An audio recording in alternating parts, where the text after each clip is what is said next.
Welcome to week 34. How many times have you gone out too hot in a workout and then finishing last in the class or heat because you hit the wall and was unable to perform another repetition? Or is the reason that you haven't tried CrossFit yet because you only see the people at your gym lying on the floor as a wet puddle after their 15-minute workout and think that's not for me?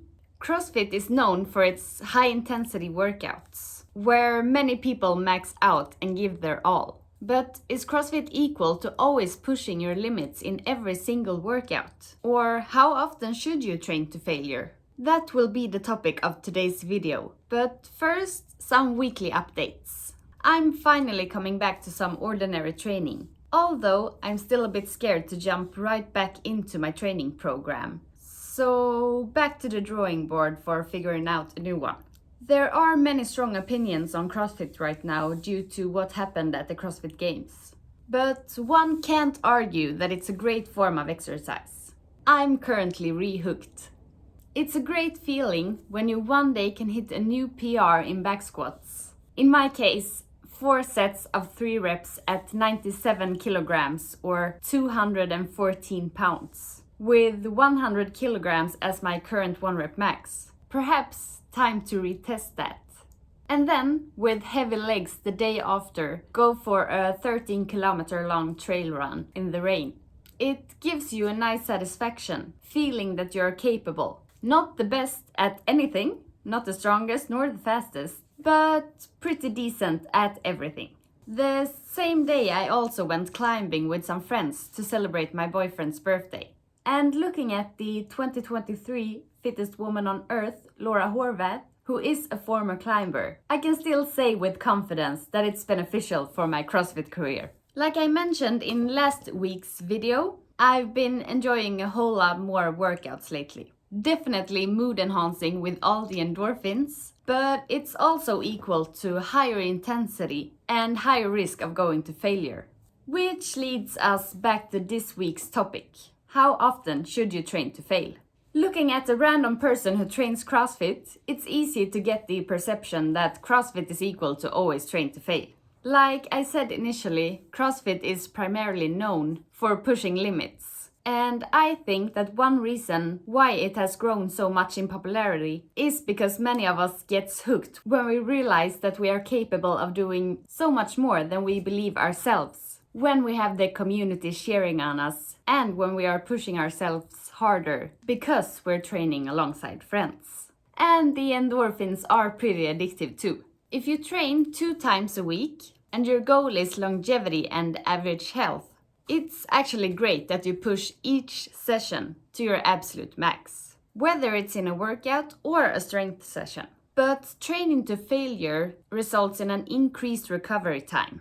So if you're looking to increase your training volume, you should be more restrained. When you train 2 sessions per week, you often have 2 to 4 days between your training sessions. So even if you do full body training sessions, you have enough time to let your muscles recover between your sessions. And if that's the case, it actually could be a great thing to always train to failure for adequate stimulus.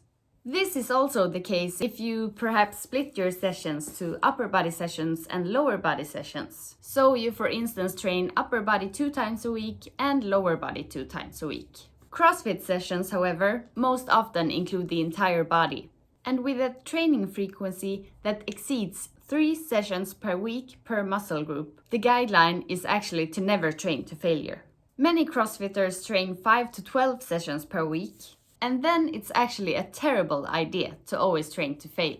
Training to failure is when you're unable to perform another repetition of the exercise performed. Training this hard is exhausting, not only for the muscles, but also for the nervous system. And by doing it too often, you increase the risk of overtraining, but also the risk of becoming mentally fatigued and unmotivated. There is also a difference in training compound movements, like squats and deadlifts, where it's more taxing to train to failure, and therefore should be avoided. And single joint exercises like the bicep curl, where you could do it more often, without risking overtraining and injury. And going to fail in a 1 rep max is of course more demanding than failing rep 20 in your keeping handstand push-ups. There is also a difference if you are training for hypertrophy or strength gains, where strength training is negatively affected in a greater extent than hypertrophy. So to summarize, the short answer to how often you should train to failure is that it depends on the amount of sessions per week. CrossFit could be equal to always train to failure, but that is if you're training 2 or fewer sessions per week. If you're looking to perform and compete, CrossFit should not be equal to always training to failure. Not even when you're doing your high intensity workouts. With perhaps the only exception when you're overreaching before a deload. So arguably indicated once every 3rd month, at tops. That was it for today. Remember that consistency is key to all worthwhile things in life, not least when it comes to training. See you next week.